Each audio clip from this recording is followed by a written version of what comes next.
do you have a favorite Bible quote related to money? Haggai 2 verse 8, which says, "The silver is mine and the gold is mine, declares the Lord Almighty." From a financial planning perspective, this goes back to where we started really. That's the foundation. The Lord owns everything. We are stewards, and we should remember that, consider how we use it, money or everything else on earth. Hello, everyone, and welcome to the Christianity Integrated Podcast, a channel which helps you to integrate Christian wisdom into your everyday life.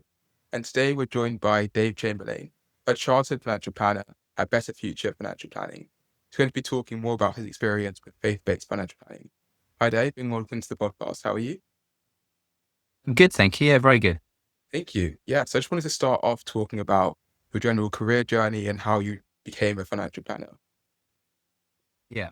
So I started off working with a number of providers when I first came into this profession. So I worked for some larger companies like Aviva, Friends Provident, before I moved across to financial advice in 2016, so 9 years ago now. And I've been an advisor since then. I went to work with a couple of former colleagues that I knew initially and worked there for 7 years. And then in the last 18 months, I've set up my own business. There was a mismatch of values really in terms of where I was before. We decided it was best to part ways. And yeah, I've set up my firm based in Wimbledon called Better Future Financial Planning in June 2024. Thank you very much for that. I'm just wondering, what are some of the differences you found about being self-employed versus being employed before? Yeah, so at the end of the day, I guess the buck stops with me. I'm at the moment the only advisor within the company. We have 3 staff. I'm the only one who's actually advising, so it's up to me to bring in the revenue into the business. So yeah, so that's the difference. You're not automatically get a salary every month. You just need to make sure that you're working hard to bring in the revenue, and particularly setting up a business is challenge, but very rewarding as well at the same time. Thank you. That's great to hear. I just wanted to look more into faith-based financial planning a bit more depth. Just wondering if there were any main differences you think between the Christian financial planning or faith-based financial planning and the more secular route. Yeah. So I think it just brings a different overlay, really. So we don't work exclusively with Christian clients, but by the nature of my network and my involvement with the Association of Christian Financial Advisors, we do get quite a number of clients coming our way who are Christians. It's probably around half of our clients overall. But it just means there's a different overlay for most clients who don't have a particular faith. The priority is just in terms of the returns and being able to meet your goals. But working with Christian clients, it just brings a different picture, like an overlay. I guess particularly it's around stewardship is one of the key areas that's different. So Christian perspective would be that we're stewards. God ultimately owns everything. We're stewards of money and wealth on earth, which is the different perspective. Really. Thank you for that explanation. And would you say that there are any big challenges between your clients, whether it be Christian or secular, in terms of financial planning and some of the issues that they face? I think largely the issues are the same. I think possibly you have a few more sort of moral considerations, Christian perspective, and around things like giving and things like that, which would be slightly different perspective. But often it's relatively, in terms of the actual financial planning and what's required, it doesn't change that much. Cool, thank you. And if we look at, you said previously, so giving, would you say that there's any particular reason why certain clients want to give more? And if so, is there a way to give more effectively? Yeah, so I think one key thing is that I guess, the Bible teaches that we should give and should give generously. And in 2 Corinthians 9 verse 7, it says, each man should give what he's decided to give, not reluctantly or under compulsion, for God loves a cheerful giver. So it is that verse and others in the Bible that really set the scene for how Christians should be thinking about giving and giving generously. So one conversation we do get into is often about that. And most Christians will be giving fairly significant amounts of money, and that is different. So this is a very different situation. So from an advisor perspective, you have to understand how that works from tax perspective and ask slightly different questions around that. Thank you for that. And looking more at investing, so as well as giving, are there any certain types of funds or different types of investing which could be helpful if you want to invest, let's say, more ethically or more socially conscious investing? Yeah, so it does become a very important consideration for most Christian clients, what their money's doing and where it's invested. So we do have to consider that very, in some detail. Two views really on that. So one is your investment having an impact for positive? So there are investment options, investment funds that will specifically set out to have a positive impact, and often that's measured against the United Nations Sustainable Development Goals. There's 17 of those, and it's like, reducing poverty in the world is one of those, and thinking about renewable energy, those sorts of things are what those goals focus on. And then it's also about screening out the things that people aren't happy investing in as Christians. So, things like adult entertainment would be in there, arms, possibly those things as well. So it's two ways of having a positive impact, but also screening out things that people would be concerned about or consider harmful. Thank you for that explanation. And then looking more into UK Christian financial planning in particular, would you think there are any misconceptions about money biblically and what it means for us today? Yeah, it's difficult. I mean, there's there's lots of different things involved in thinking about money in the UK. Is not is there anything that's particularly different to elsewhere? Not really sure. I guess in the UK, the people who we're dealing with generally are relatively well off and comfortable. I think one issue that does need addressing in the UK is the affordability of financial advice, and meaning that we can help more people.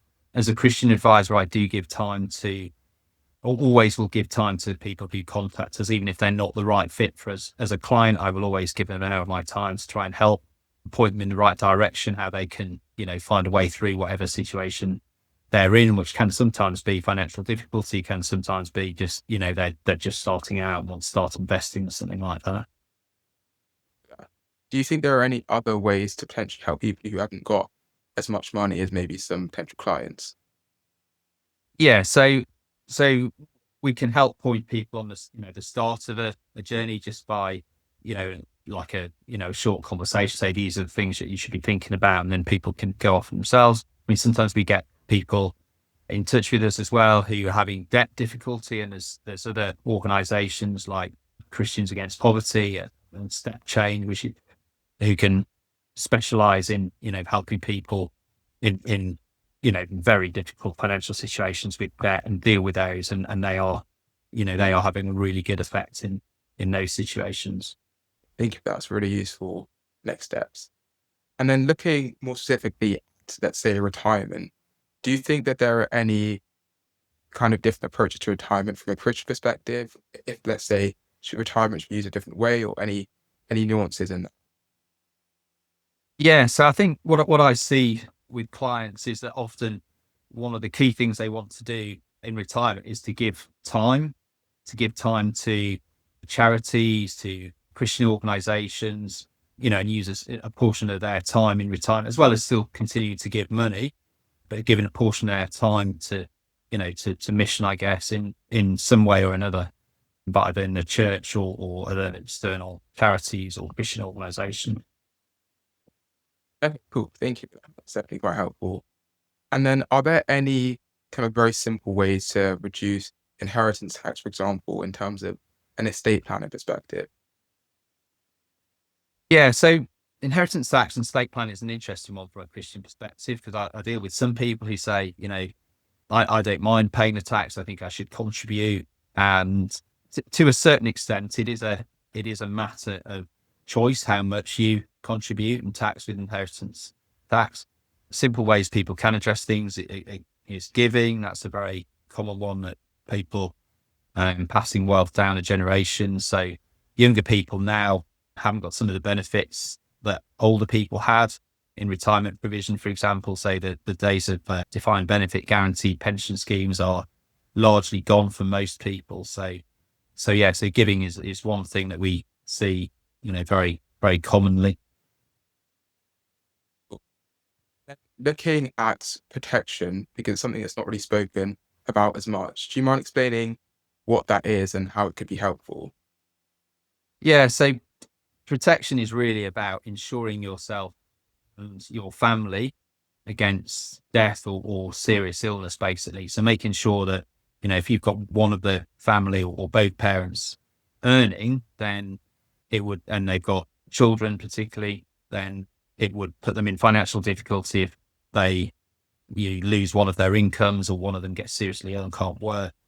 So it is important. And there's various ways you can do that through insurance, life insurance, and critical illness cover and income protection cover different things. As Christians, it's also a balance there as well, because, you can really insure yourself, to the hills against everything. But there's also that, that perception that from Christian clients that obviously God is there and in control overall, but you still need to balance that with making sensible decisions, not just consider that, the Lord will provide it. It says that again in the Bible. It says that you should be considering these things and providing for your family. So yeah, so it's a balancing act, really, I guess. And then looking more about how we can spend our money, especially as Christians, do you notice any differences between this? For example, spending on private school versus state school or any other decisions like that? Yeah. So I think just one thing that I do see difference with is clients looking for ethical purchases in every aspect of life. So thinking, like supply lines of basics like coffee, looking for fair trade. And I think that's a really important thing, a good foundation to have. It's often really hard in some particular things to look all the way through the, supply lines, but that's definitely important. And private schools, things like private schools is a tricky one. So, the Bible, they weren't around in biblical times. So, the Bible doesn't say anything specifically about that. It's really a judgment call. There's no right or wrong answer. I think each client, if they want to, considers it and should pray about it and, and just work out what's right for them. And we can help sometimes with those discussions. I've had a few clients discuss, sort of the pros and cons of that and how it fits in with their overall situation and how they serve the Lord as well. So, yeah. Thank you. I just want to look into financial planning as a career a bit more and just ask you some questions about that. So the first one I wanted to ask is, what would you say is your favorite aspect of being a financial planner? Yeah. So, I mean, I enjoy the variety, the job. You meet all sorts of different people from all sorts of different, jobs, different experiences, and the variety just makes it really enjoyable and working with like-minded people, particularly with Christian clients, people who've got sort of same foundation in terms of what they believe, gives that perspective as well. So yeah, so it's really, really enjoyable career. Yeah, And sorry. I was going to say, there's not enough young people coming into it at the moment. The average age of an advisor is now 58 in the UK, and we really need more young people coming in to make sure that there's capacity for the future, really. Do you think that there are any other particular, let's say, misconceptions about money from particularly a biblical perspective? I think the main one I think is that sometimes clients can keep things very separate in separate boxes. So, you sort of have your Christian faith here Mhm. and your money here. And sometimes I've, worked with people who just don't marry those two together, see how your faith should overlay what you do with your finances. And it's not particularly intentional. It's just that people haven't thought about it. They haven't thought about what it means to invest in line with your values or some of the details about giving. I can come back on that briefly because we talked about that before, but the specific ways that you can help more. So there's schemes that some larger companies offer called Give As You Earn, which mean that basically you have money deducted straight from your salary and can go to a charity. And obviously, that can be used to support a charity or church. Some companies also match giving as well. So by making a contribution and doing it in a sensible way, then you're actually helping provide more money. So there's things like that also should be considered. And I think, that's where you've got to bring the two together though, to see how that all fits together. I see. That's definitely makes sense. It's quite useful to hear. And I guess carrying on from what you just said, do you look at budgeting as well and not just, let's say, investing for clients? Yeah, so budgeting is important. We get clients to give us a breakdown in a good level of detail. Often we find that clients underestimate that if they're not budgeting properly, and most aren't in great detail, to be honest. Say, well, now look at our expenditure and income together. So we say, oh, okay, you've got £1,000 spare a month. Does that seem right? Oh no, we don't ever seem to have that much left a month. Then you have to get them to go back through it. So budgeting is really important, and everyone should do it. And we try and encourage people to bring some discipline to that. Yeah, well, definitely good to hear and important to recognize that as well. And just going on from that, do you have any particular favorite client stories or something you've really been excited about when helping out a client? Obviously, it doesn't have to be too specific, but just wondering in general. So I think one particular client, where we've had the conversation about private school, just having those conversations where they're actually using us as a sounding board, almost as a counsellor, I guess, in some ways. Is it the right thing to do or not?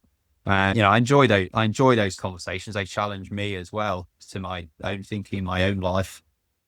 And there's situations where we make a real difference to clients' lives, I guess. Cool, that's great to hear. Just wondering, do you have a favorite Bible quote in particular? And this could either be related to money or separate from it. Yeah, so I think thinking from a financial perspective, I think the one that I come to is Haggai 2 verse 8, which says, "The silver is mine and the gold is mine, declares the Lord Almighty." And I think just from a financial planning perspective, this goes back to where we started really. That's the foundation. The Lord owns everything. We are stewards, and we should remember that, consider how we use it. We use it, wisely and in line with what he would want us to do. So, I guess talking about silver and gold, this is maybe a slightly odd verse to choose, but for me, it's just a really good foundation to remember, and points us back to what is really the truth, that we're stewards rather than owners of everything, money or everything else on earth. Yeah, I really like that quote. Reminds me similarly to, I think, Psalms 24:1, talking about how everything's the Lord. And as you said, we're Yeah. stewards. Yeah. And I think also it's just important to remember, and I think that's a good foundation point from anything we do, whether it's finances or our time, resources, things like that. So I'm glad you shared that and thank you for sharing it. Also, I just wanted, you talked about a few organizations that I think you talked about, Christians Against Poverty. Do you mind explaining some of the other organizations you said and where people can find out? So the two debt charities I mentioned were Christians Against Poverty, which is a Christian one. Step Change is not is just a just not just it's a very good debt charity, but it's not got a particular Christian foundation. So in terms of other things, I referred to the Association of Christian Financial Advisors as well. I'm a member. We are spread across the whole country, so that's a place where people looking to find a Christian financial advisor, financial planner, then that's the place to go.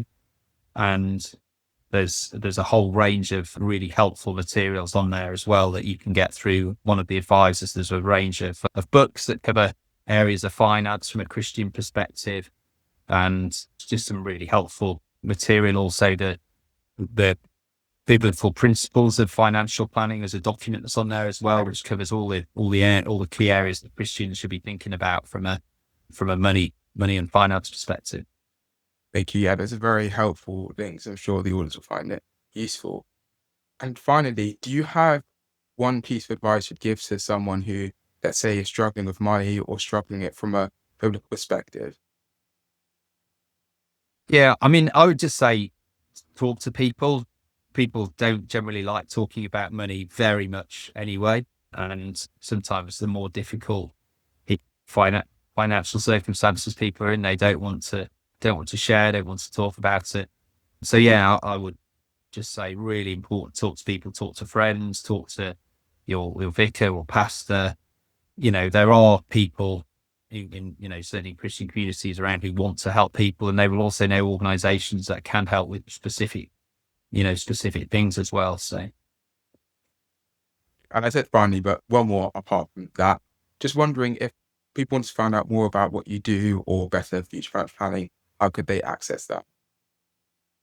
yeah, so as I said, my firm's called Better Future Financial Plan. That's a little bit intentional to have a Christian tone as well, about a better eternal future for us, as well as hopefully we're helping clients, have a better future with their finances here on earth. But we can be found at our website, which is better-future.co.uk.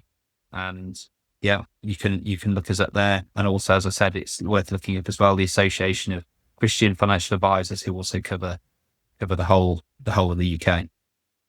Brilliant. Thank you. And I'll add any links in the description of YouTube or whatever. So that should be helpful. But yeah, finally, I just want to say thank you very much for coming onto the podcast and explaining faith-based financial planning. Really enjoyed it. Thank you for having me.